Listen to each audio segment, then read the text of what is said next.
첫 번째 주제는 이제 연준의 조기 금리 인하가 쉽지 않을 것이다 하는 건데 그 밑에 부제목으로 엔비디아 이펙트라고 했습니다. 엔비디아 효과.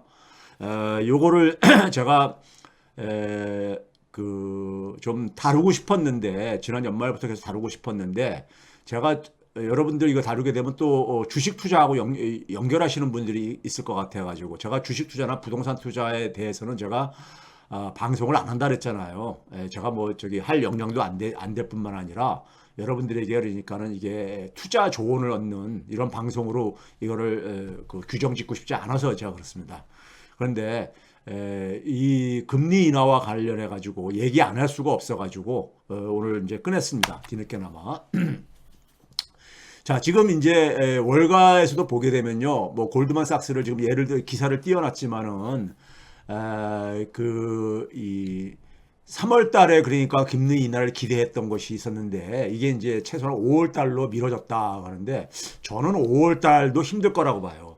5월 달도 힘들 거라고 보는데 그 오늘 이유를 제가 제 나름대로 생각을 좀 정리해서 말씀드리겠습니다. 제가 그랬죠. 이 현재 미국 경제를 이해하려면요. 팬데믹 이후의 상황은 제가 작년, 재작년 계속 얘기했잖아요. 실물의 문제가 아니다. 실물 경제 문제가 아니라 문제가 터진다면 금융시장에서 문제가 터질 것이다. 이런 얘기를 했어요. 예? 실물이 아니라요. 사실 실물적인 요인은 우리가 그 실업률이라든가 인플레이션율이라든가 이런 것들이 결국은 이제 우리가 표면상으로 우리가 얘기할 수 있는 하나의 경제 현상들이잖아요. 우리가 팬데믹이 터지고 나서 실업률이 그냥 급등을 했었죠. 과거에 보여드렸지만요. 보여드렸는데 그게 이제 팬데믹을 그러니까 우리가 극복하면서 그러니까 우리가 빠르게 그러니까는 그 실업률 기준으로 보게 되면은 팬데믹 이전 수준으로 돌아왔죠. 팬데믹 이전 수준보다 지금 더 뭐 1분 더 낮은 상태고 거의 완전 고용 수준으로 돌아왔잖아요. 그리고 인플레율도 그러니까는 계속 이제 이 하락해 오고 있죠. 하락해 오고 있는데 이게 왜 그러냐면 기본적으로는요. 지난번에 한번 제가 방송에서 얘기했는데 이 실물 경기 침체에 영향을 미친 요인들은 사실상 모두 소멸된 거예요. 이 실물 경기 침체에 요인 미친 것은 코로나 바이러스 팬데믹하고 그다음에 뭐냐면은 우크라이나 전쟁이 했었잖아요. 근데 이 두 요인이 사실상 그러니까 거의 그러니까 이제 해체가 되고 그럼 남은 건 뭐냐? 코로나 팬데믹 기간 동안에 엄청난 돈을 그러니까는 이 투입했잖아요. 그 돈이 지금 남아 있는 겁니다. 그 유동성이요. 유동성이 남아 있는 거예요. 이게 그러니까 사실 긴축 효과를 제한하고 있습니다. 금리를 그러니까 우리가 상당 구간 기준으로 5.5%까지 올렸음에도 불구하고 시중에 그 현금성 통화가 굉장히 많다는 얘기를 굉장히 제가 여러 번 했잖아요. 그러니까 기본적으로 금리 인상이라는 건 기본적으로 시중의 통화량을 해소하는 건데 시중의 통화량이 그러니까 해소가 별로 그러니까 일어나지 않았다는 얘기입니다. 별로 일어나지 않았다는 얘기예요. 그러니까는 이 요인을 먼저 이제 좀 가면서 자 미국 경제의 실물 경제를 보게 되면요 먼저 우리가 가장 중요한 생산성을 한번 봐보세요. 노동 생산성 연평균 증가율이요 90년대 이후에 가장 높았었던 때가 언제냐면요 소위 인터넷 혁명이 있었던 소위 닷컴 버블 일어나기 전에요 그 90년대 후반에 그러니까 소위 신경제라고 불렸었던 그때가 그러니까는 가장 높았었습니다. 연평균 2.8%로 노동 생산성이 증가했었어요. 그리고 이제 뭐냐면 2000년대 들어와서 금융위기 전까지 연평균 2.0% 떨어졌었고요. 그리고 이제 금융위기 이후부터 해서 팬데믹 이전까지 1.2%로 더 떨어졌습니다. 더 떨어졌어요. 그러고 나서 팬데믹 이후부터 2020년부터 지난해 연말까지 해가지고 연평균 2.1%예요. 그러니까 사실 그 금융위기 이전 수준 정도는 그러니까 그 노동 생산성이 증가를 한 거예요. 근데 문제는 뭐냐면 맨 끝에 보게 되면 지난 1년 동안만 보게 되면 2.7%예요. 그러니까 실물 경제는 굉장히 좋은 거죠. 실물 경제는 그러니까 우리가 일단 공급 측면에서 보게 되면 생산성이 그러니까는 굉장히 좋은 수치가 나오고 있다 이겁니다. 첫 번째는요. 그다음에 두 번째는 뭐냐면은 개인 소비 지출 봐보세요. 미국 경제는 그러니까 내수 개인 소비 지출이 그러니까는 가장 커다란 비중을 차지하고 있잖아요. 예? 한 3분의 2에서 한 70%까지 차지를 하고 있잖아요. 실질 개인 소비 지출입니다. 물가 수준을 감안한. 이것도 한번 봐보세요. 금융위기 이후에 10년 동안에 연평균 2.2%씩 증가했어요. 근데 팬데믹 이후에는 연평균 2.6%로. 그러니까 이게 실질 값입니다. 인플레이션을 다 고려해가지고 한 거예요. 2.6%로 증가했어요. 그러니까 개인 소비 지출이 전혀 그러니까는 소위 말해서 코로나 팬데믹으로 인해서 소위 사회적 거리두기 할 때 그때만 잠깐 이게 이제 죽었을 뿐이지 빠르게 이게 그러니까 회복이 됐어요. 그리고 작년 1년 동안 3.2%나 증가했어요. 개인 소비 지출이요. 그러니까는 지금 생산성, 소비 지출 다 지금 괜찮잖아요. 다 괜찮잖아요. 그렇죠? 그다음에 이제 우리가 보게 되면은 개인들의 가처분 소득이요. 개인들이 쓸 수 있는 소득 연평균 증가율도 한번 봐보세요. 보시게 되게 되면은 팬데믹 이후에 빨간색으로 표시했는데 연평균 1.2%로 증가했는데요. 연평균 1.2%로 증가했는데 이게 뭐냐면 90년대 후반 아까 얘기했었던 생산성 증가율이 가장 높았었던 90년대 후반보다 더 높아요. 예? 그리고 작년에도 뭐냐면 1.1% 정도 증가를 했어요. 가처분 소득이요. 이게 뭐냐면은 금융위기 이후 10년 동안에 연평균 1.0%였거든요. 파란색의 수치를 표시했는데 그때보다 높잖아요. 그러니까 소득, 생산성, 그다음에 우리가 뭐냐면은 소비 지출 다 괜찮잖아요. 실물 경제에서는 그러니까는 찾아볼 수가 없어요. 예? 실무 경제에서 그러니까는 이게 코로나 팬데믹이 종료되고 우크라이나 전쟁이 그러니까 거의 효과가 미국에는 영향 안 미치고 그러다 보니까는 이게 그러니까 거의 그러니까는 실물 경제에는 소위 사회적 거리두기가 종료되고 난 이후에 빠르게 그러니까는 팬데믹 이전으로 돌아간 거예요. 거기다 뭐냐면은 돈까지 많이 풀렸단 말이에요. 돈까지. 그래서 이제 그러니까는 실물 경제는 침체의 조짐이 안 보여요. 침체의 조짐이 안 보입니다. 자, 그 다음에 이제 우리가 노동시장을 보게 되면요. 노동시장에 우리가 뭐 실업률도 보고 고용률도 보고 그러지만은 제가 주목하는 건 뭐냐면요. 기업이 그러니까는 채용하겠다는 사람들, 그게 구인자죠. 구인. 사람을 찾는 거잖아요. 그 다음에 이제 자기가 일자리를 찾는 사람. 이게 이제 구직자 대비 구인 비율, 구인 대비 이제 그러니까 기업에서 그 노동력을 찾는 사람 대비 그러니까 일자리를 찾는 사람의 배율이라고 하는데요. 코로나 팬데믹 이전에 가장 많이 떨어진 때가 0.72 정도 됐습니다. 0.72. 그러니까 한 배보다 밑이라는 얘기는 기업이 그러니까는 인력을 찾는 사람들이 더 많다는 거 아니잖아요. 더 많다는 거잖아요. 예? 그러니까 고용시장이 굉장히 그러니까 좋다는 얘기인 거잖아요. 그렇죠? 그런데 지난해 그러니까는 12월 달에 지난해 12월 달이 0.71이래요. 그러니까 코로나 팬데믹 이전에 가장 낮았던 때보다도 더 낮아요. 그러니까 기업이 여전히 지금도 그러니까 사람을 찾고 있다 보니까는 일자리를 그러니까는 일자리 문제가 고용이 좋게 나오는 거예요. 고용이 좋게 나오는 겁니다. 그럼 지금 봐보세요. 생산성, 소비 지출, 그 다음에 소득, 그 다음에 뭐냐면 일자리. 다 이걸 가지고 어떻게 경기 침체 조짐을 우리가 얘기할 수 있습니까? 경기 침체를요. 적어도 그러니까 지난해까지 수치를 경제 통계를 가지고 볼 때는 경기 침체, 실물 경기 침체는 안 보여요. 실물 경기 침체는요. 그렇죠? 여러분들 이건 객관적으로 봐야죠.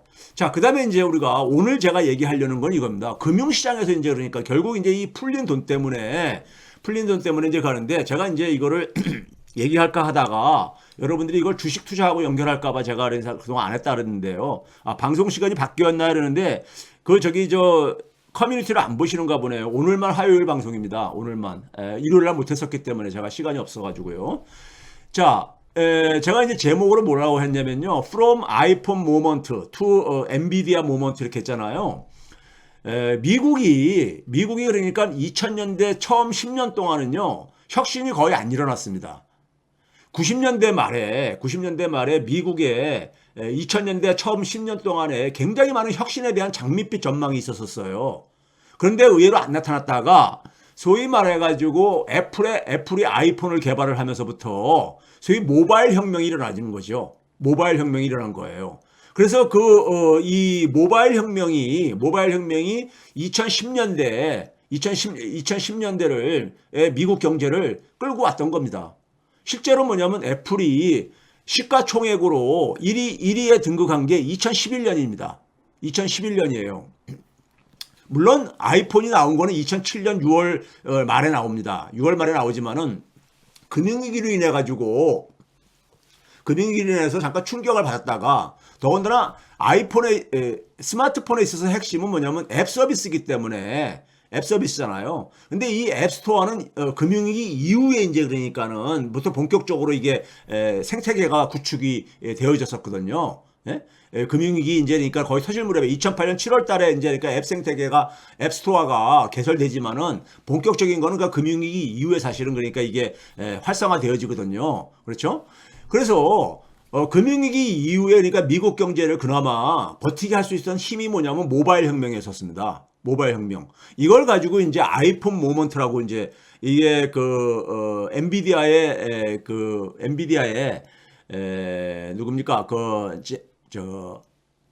황이요? 젠슨 황인가요? 하여간 대만계 미국인 저거죠.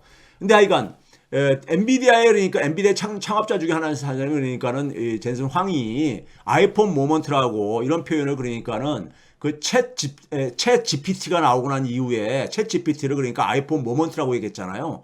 저는 약간 다른 의미에서 그러니까 이 소위 말해서 우리가 경제가 그러니까는 어떤 한 단계 그러니까 우리가 진전을 할 때 출발점은 뭐냐면 기술혁명이거든요. 기술혁명입니다. 물론 기술혁명이 이전에 사회혁신이 있어야지 가능한 거지만은 기술혁명이 일어나면 새로운 사업 모델이 나옵니다. 새로운 사업 모델이요. 예? 그러니까 이제 새로운 모바일 혁명 나오면서 소위 말해서 앱스토어 모델이 이제 나오게 되는 것이고 그걸 통해 가지고 소위 말해 가지고 모바일 생태계가 구축이 되지죠. 이 모바일 생태계는 기본적으로 기존의 그러니까는 혁신 방식하고는 좀 차이가 나타났죠. 우리가 흔히 말해서 아이튠즈 뮤직 스토어라든가 앱 스토어라든가 이거 과거에 제가 설명했던 건데 오늘은 이게 주안점이 아닙니다. 그렇기 때문에 간단하게 하고 과거에 한 걸 찾아보시도록 하시고요. 이게 다 뭡니까요? 가치를 공동 창조하는 방식이잖아요. 기업 바깥에 있는 자원과 기업 안에 그러니까 아이디어가 결합돼 가지고 만드는 가치의 공동 창조 방식이잖아요. 이 모바일 생태계를 구축을 하지요. 아이폰을 중심으로 해 가지고요. 그리고 이제 이 모바일 이 소위 말해서 생태계가 확장이 되어지면서 기존 산업들도 이쪽으로 그러니까 통합을 하는 움직임이 진행됐잖아요. 그래서 모바일 중심으로 제가 맨 위에 영어로 표현했는데 이게 뭐냐면 우리가 그런 말 있죠. 모든 길은 그러니까 로마로 통한다 이런 말 있잖아요. 그걸 제가 이제 비유해 가지고 쓴 표현인데 all roads lead to mobile 이렇게 표현한 게 그걸 제가 로즈라는 게 여기서는 뭐냐면 이제 way of life 삶의 그러니까는 모든 방식이 모바일로 그러니까는 연결되어졌다 이거죠. 모바일로 그러니까요. 모바일 다 모든 것이 그러니까 삶의 우리의 방식이 2010년대 이후에요. 그렇죠? 모바일. 그다음에 이제 그게 지금 그 밑에 줄에 보게 되면은 all roads, all way of life lead to AI 인공지능으로 이제 그러니까는 삶의 방식이 인공지능으로 이제 이게 그러니까 재편되어질 겁니다. 인공지능 중심으로요. 인공지능 중심으로. 그래서 이걸 가지고 제가 이제 AI 모먼트라고 얘기하는 거예요. AI 모먼트. 예? 이건 뭐냐면 AI 주도의 산업 생태계가 부상을 하는데 이걸 지금 주도하고 있는 것이 엔비디아죠. AI가 주도하는 이 새로운 생태계가 AI 생태계가 이걸 주도하는 게 지금 그러니까 엔비디아라 이거예요. 이게 지금 초기입니다. 초기인데 이걸 이제 뭐냐면 이 AI 생태계가 구축이 되어지게 되면요. 앞에서 모바일 생태계가 기존의 산업 생태계를 재구성했듯이 마찬가지로 기존 산업 생태계를 재구성을 할 겁니다. AI를 매개로 해가지고요. AI가 모든 분야에 다 이제 그러니까는 이 모든 부분에 AI가 다 이제 그러니까는 연결될 수밖에 없잖아요. 모든 부분에 기존에 그러니까 오프라인의 산업뿐만 아니라 모든 삶의 방식에 AI가 다 그러니까 거들 수밖에 없어요. 모바일이 그러니까 우리 삶을 그러니까 통째로 바꿨듯이요. 그리고 모바일이 기존 산업도 그러니까 바꿔놨듯이요. 그렇죠? 이런 이제 그러니까 여러분들이 지금 우리가 변화를 지금 우리가 경험을 하고 있다는 얘기인 겁니다. 그걸 상징적으로 보여주는 게 뭐냐면은 지난 3개월이니까 12월 초부터지요. 12월 초부터 지금 최근 3개월을 보시게 되면요. 여러분들 지금 미국의 그러니까 미국 기업의 시총이 그러니까 세계 기업의 시총이지만은 1위가 지금 마이크로소프트가 하고 있고 애플이 요새 좀 약간 죽을 쓰고 있잖아요. 애플이 그러니까는 2위 하고 있고 3위가 엔비디아입니다. 3위가 엔비디아예요. 시가총액으로요. 그렇죠? 1조 달러가 넘은 지가 얼마 안 됐는데 1조 달러가 넘은 지 그러니까 작년 8월 달 정도에 넘었잖아요. 넘었는데 뭡니까요? 빠르게 그냥 올라가 가지고 지금 2조 달러도 지금 한때 지금 돌파했었잖아요. 엔비디아가요. 예? 반면에 애플은 3조 달러에 재진입을 했다가 2조 8천억 달러 정도까지로 밀려내서 거기서 계속해서 허우적대고 있죠. 애플은요. 예? 저는 이런 추세가 계속된다면요. 지금의 추세가 된다면은 엔비디아가 애플을 그러니까 추월할 가능성이 얼마든지 있다고 봐요. 왜 그러냐면은 2010년대는 애플이 주도를 해가지고 애플이 2011년도부터 시가총액 1위 기업으로 등극을 하죠. 등극을 했는데 엔비디아라고 해서 1위 등극 못하는 법이 없는 거잖아요. 이제 그런 점에서 이제니까 지난 3개월에 이게 극적인 변화가 자본시장 주식시장에서 그대로 이제 우리가 상징적으로 나타났다는 얘기고요.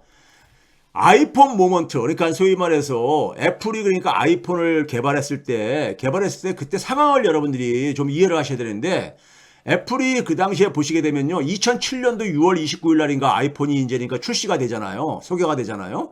그때만 하더라도 앱스토어 모델이 없었습니다. 앱스토어 모델이 장착이 안 된 상태였었잖아요. 그리고 애플이 저는 가장 전성기가 언제냐면요, 2011년, 12년 요 전후입니다. 그러니까 소위 말해서 스티브 잡스가 막 암하고 그러니까 사투를 벌이던 마지막에, 사실 애플은 스티브 잡스의 작품이에요. 아이폰 이거는요. 스티브 잡스의 작품입니다. 근데 이때 이제 애플의 영업이익률하고요, 연구개발 비중. 영업이익률이라는 것은 영업이익을 매출액으로 나눈 거고요. 연구개발 비중은 연구개발 지출비를 매출액으로 나눈 겁니다. 근데 보시게 되면은요, 2007년 이후부터 보게 되면은 애플의 연구개발 비중은 줄어듭니다. 2009년도에 3.1%였었는데 2012년도에는 2.2%가 떨어져요. 예? 연구개발비에다가 많이 지출을 하게 되면은 혁신 경쟁력을 간다르잖아요. 근데 영업이익률, 수익성을 나타내는 대표적인 지표인 영업이익률은 계속 상승하고 있어요. 애플도 원래는 있잖아요. 아이폰을 개발하기 전까지는 영업이익률이 10%대뿐이 안 됐었습니다. 10%대. 지금 삼성전자처럼요. 근데 이게 30% 넘어서게 된 것이 바로 이 아이폰을 개발하고 난 이후에요. 예? 그러니까 이게 반대로 움직이잖아요. 반대로.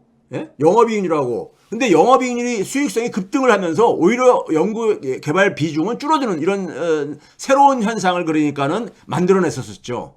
이때가 그러니까 아이폰 모먼트라고 얘기할 만한 하나의 새로운 현상을 만들어낸 거예요. 새로운 현상을. 그리고 나서 그러니까 애플이 저렇게 영업이익률이 급등을 하면서 돈을 많이 버니까 주가가 이제 폭등을 하죠. 그래서 2011년부터 그러니까 시가총액 1위 기업으로 등극한 겁니다. 시가총액 1위 등급 기업으로. 그래가지고 그게 최근까지 계속 1위 기업을 하다가 마이크로소프트한테 그러니까 최근에 이제 추월당하고 이런 거 아닙니까? 애플이 그러니까 죽을 수고 그러면서요. 그렇죠? 엔비디아를 한번 봐보세요. 엔비디아 최근에 4년 만을 제가 이렇게 했어요. 4년 만을 했는데 이게 이제 회계년도 기준이기 때문에 1월 말까지입니다. 1년 기간이 그러니까는. 예? 지난해 그러니까 2월 달부터 올해 1월 말까지 이렇게 했을 때 이거 한번 봐보세요. 파란색이 뭐냐면 영업이익률입니다. 영업이익률이요. 매출액 대비 영업이익이 차지하는 비중이요. 근데 이제 주황색은 빨간색 수출을 한 것은 연구개발 비중이에요. 연구개발 비중. 이 엔비디아는 그러니까 우리가 칩을 설계해서 만드는 데다 보니까는 연구개발비를 많이 투입이 됩니다. 되는데 근데 문제는 뭐냐면 여기서도 좀 반대로 움직이지 않아요? 한 4개년만 지금 보여드렸지만은 보시게 되면은 파란색 숫자가 올라갈 때 주황색 숫자는 그러니까 빨간색 숫자는 떨어지고 있잖아요. 그렇죠? 떨어지고 있잖아. 작년 같은 경우 그러니까 올 1월 말까지 회계연도를 보게 되면요. 영업이익률이 54%가 넘었거든요. 그러니까 매출액 중에서 절반이 넘는 게 영업이익을 낸 거예요. 그러니까 그래서 최근에 엔비디아가 그러니까 주가가 폭등한 이유가 바로 여기에 있는 거예요. 네? 여기에 있는 겁니다. 근데 연구개발비는 한 절반 정도로 줄어들었잖아요. 연구개발 비중은요.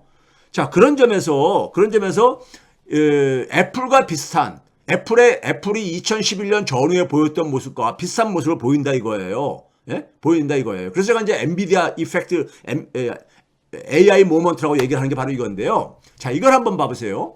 S&P 500 기준으로 해가지고요. 여러분들 이제 코로나 팬데믹이 터지고 나서 돈을 엄청 퍼붓잖아요. 돈을 엄청 퍼봐가지고 이제 그러니까 2020년 하반기부터 주가가 막 올라가기 시작하잖아요. 올라가고 정점을 찍은 게 언제냐면은 정점을 찍은 게 S&P 500은요. 2022년 1월 2일이었었습니다. 1월 2일 날 정점을 찍어요. 정점을 찍었었습니다. 그때부터 해가지고 어저께까지 이 S&P 500의 수익률이 얼마냐면요. 5.7%입니다. 5.7%요. 그런데 뭐냐면은 2022년 3월 15, 16일 이후부터 이제 금리를 인상하기 시작하잖아요. 그러니까 금리 인상 바로 직전이 2022년 3월 15일이죠. 15일 날 S&P 500 그때부터 해가지고 어저께까지 S&P 500의 수익률을 보게 되면요. 약 15%입니다. 15%를 기록했어요. 15%를 기록했는데 문제는 뭐냐면요. 챗GPT가 출시가 언제 됐냐면 2022년 11월 30일 날 출시가 됩니다. 11월 말에요. 22년 11월 말에요. 챗GPT 출시 이후에 24% 이상의 그 수익률을 냈어요. 그 얘기는 뭡니까요? 금리 인상 이후에 올라간 것은 다 챗GPT 출시 이후에 올라간 거라 이겁니다. 챗GPT 출시 이후에. 그렇죠? 챗GPT 이후에 즉 AI 효과라 이겁니다. 최근에 그러니까 이 주가 급등은 대부분이 AI 효과라 이거예요. AI 효과요. 거기에 이제 그 중심에 누가 있냐? 바로 엔비디아가 있는 거죠. 네? 엔비디아에 그러니까 주가가 폭등했듯이 여러분 알다시피요. 그다음에 뉴욕 그 증권거래소에 거래되는 대부분 주식이 한 400여 개 종목이 있잖아요. 그 종합 지수에 그 총 수익률 지수도 보게 되면요. 똑같은 비슷한 추이가 나옵니다. 이것도 마찬가지로 챗GPT가 나온 이후에 수익률이 대부분 그러니까 이 수익률을 끌어올린 거예요. 끌어올린 겁니다. 이게 그러니까 이 최근에 저거는요. 자, 팬데믹 이후에 지금 시총 3대 기업이 이제 그러니까 우리가 MS, 마이크로소프트, 그다음에 애플, 엔비디아잖아요. 이 주가의 흐름입니다.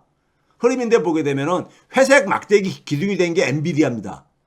엔비디아가 작년 10 아니죠. 그 챗GPT가 출시된 이후에부터 계속 이제 올라가기 시작하잖아요. 저 끝쪽 부분에 올라가기 시작하는 회색 막대기가 바로 그겁니다. 예? 그게 바로 그거예요. 예? 근데 그리고 나서 두 번째로 올라간 게 뭡니까요? 애플은 그러니까는 주황색인데 애플은 그냥 거의 옆으로 행보하고 있잖아요.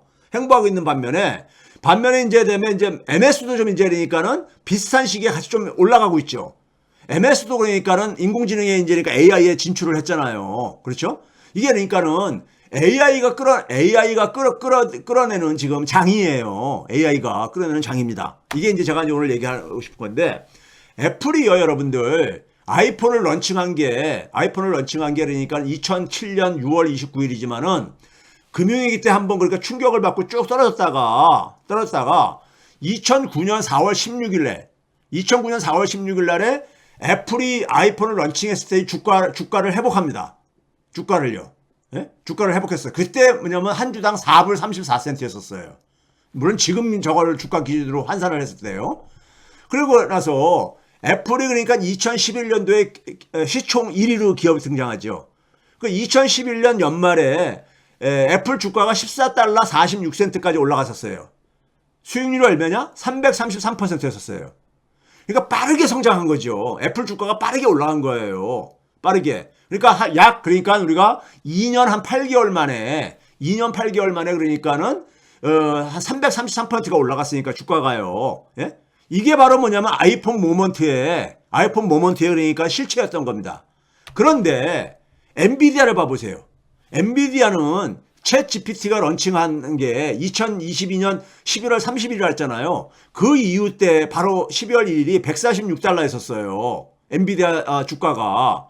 근데 최근에 우리가 지금 얼마입니까요? 792달러. 여기까지 이렇게 올라갔었어요. 지난 주말에. 그러니까 지난 주말 저걸 기준입니다.